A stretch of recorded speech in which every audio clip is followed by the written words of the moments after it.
What is up, guys? Today's video is going to be about Gray Zone Warfare. If you guys haven't heard, this is an upcoming game, and I'm going to go over some of the important and really need to know information about this game because I'm so excited about it. Some people have been referring to this game as the next Escape from Tarkov, but I don't think it's fair to say that entirely because it feels like I'm taking credit away from the creators of this super promising game. And before I get started and dive into some of the stuff, I really want to give a quick shout out to Rilo Gaming, whose videos have done an amazing job of covering the game, and his videos are excellent. So do give him a watch and give him a sub. His content's super good, so definitely recommend him. He's the person kind of who's put me on this game in a sense. So definitely go check out some of his content. But now onto the Gray Zone. Again, guys, if you guys do enjoy this video and you guys think it's informative, make sure to drop that like. It always helps boost the video in the algorithm so more people can see it. But anyway, to dive in, it's an upcoming survival shooter with elements from Tarkov, but I wouldn't necessarily call it a Tarkov clone. It's kind of taken elements from a lot of multiple games into an open world situation. So it's more of an open world survival shooter with multiple factions and structured elements of missions that works on what seems to be much more of a team element than Escape from Tarkov is. Because Escape from Tarkov, you can play as a solo player with squad, a duo, trio, vice versa. This is a much more, I'd say, team element because not necessarily, somebody you're playing with on a team, but, the factions. If you've played, this reminds me a lot of, they were talking about the fact that some factions might have control of a server or something like that. If you've ever played PlanetSide 2, you'll know exactly what they're talking about. PlanetSide 2 is an ongoing 24/7 live server that constantly has different factions fighting for control of the map. And I think this is what they're going for with this game. But when you load into the Gray Zone, you join into a server kind of like DayZ, but no server browser. You get placed into an open world, not like Tarkov, which are individual raids. You will stay in this server for the entire gaming session unless you manually decide to disconnect or close the game.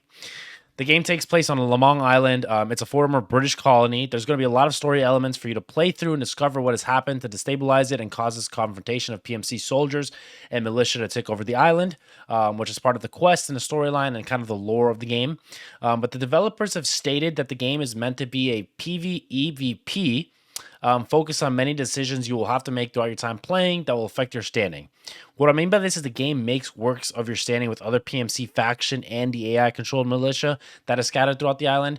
Much like Tarkov, there will be no overhead indicators of who's who. So you'll have to take notice using communication via VoIP or markings as far as what they're wearing and things like that in order to not engage with friendly PMC groups and kill friendlies. It's very hardcore in that sense. There's, you don't have outlines and indicators like Call of Duty. The faction system is something that I know will need to be fleshed out with some more detail and some more videos. As I put together more information, I'll be sure to get that another video for you guys on that. I kind of want to dive into the faction work and some more, mechanics of the game. But when you return home, so essentially when you're in the server and then you decide to return home to your base, you kind of get like the main menu of what's Escape from Tarkov. That's what you see if you're trying to compare it to it. But in Gray Zone Warfare, it's kind of a faction, a hub, a compound.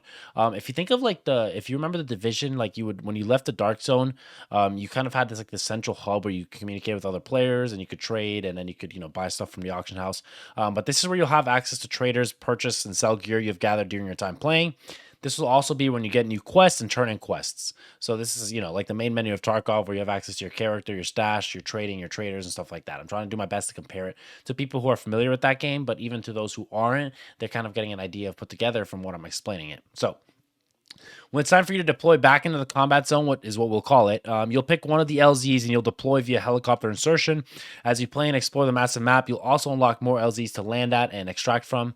The biggest fact that a lot of people have to learn is that they've never played Escape from Tarkov or any other hardcore milsim will be the healing mechanics. To quickly summarize it, but I'll break these down in a later video as well, so some people maybe can understand it and get a better grasp of it. You'll have an overall health counter, which let's say it's 400, but you have individual limbs that have their own counters that add up to 400. You'll need to tend to individual wounds on those limbs if they get a bleed, a fracture, or get damaged beyond a simple heal. And you will have to do surgery on it on the field. It won't necessarily heal back maybe to the full health, but we'll have to, maybe I'm going to dive into that and see how that it plays out with the surgery and stuff like that, because I've also heard that if your arm is damaged, you can't do surgery on yourself if your arm is damaged. You need both arms, so you would need somebody else to come over and do surgery on you. So I'm gonna dive into those mechanics. So make sure you stay subbed on the channel for that if you're looking, to get some more information about that stuff. But I'm trying to, try and give you a quick summary on it. But your health also won't auto regenerate. You'll have to apply heals to your body and limbs to get your health back up. It's not Call of Duty and it's not Battlefield where your health just comes back to you. Gray Zone Warfare is a lot more hardcore. So be ready for that if that's the type of game you're used to. Gray Zone Warfare is shaping up to hit every single itch I've wanted from a video game. So you can bet your butt I'm going to be covering a lot of it. I'm going to be putting a lot of content for it, especially if this video does well. I kind of want to get people's feedback on it, but I kind of want to get an intro for you guys so you guys know what you're expecting with this game. If you guys do enjoy this video, like I said, it's a super quick summary, but make sure you drop that like on it and just give me a feedback. If you don't like it, maybe a dislike helps me flesh out what I need to work on. Right now, there's a slate for early access in Q1 of 2024, which will let me finally get my hands on the game. And if you can't tell by the way I'm talking about it, I am excited. I am so looking forward to this. I'm going to break down some of the mechanics, like I said, and dive deeper into the game in some of my upcoming videos. So if you're excited about this game and you want to hear some more about it, make sure you drop that sub because I'm going to be putting out more content for this game, going over some deeper stuff like it. I just want to, kind of quick summary and make sure people are aware that I'm aware this game is on my radar. I could definitely make an hour-long video on this game, but right now I just want to let people know what to expect with this game. Open world survival shooter. It's upcoming. We haven't had a chance to play it yet, but there's a lot of promise with this game. If you guys enjoyed the video, guys, again, dropping a like helps the channel always out or helps the video out in the algorithm, but also gives me good feedback for the channel, guys. So thanks again for watching. Appreciate you guys. Let's talk about some more Gray Zone Warfare in the future. Peace.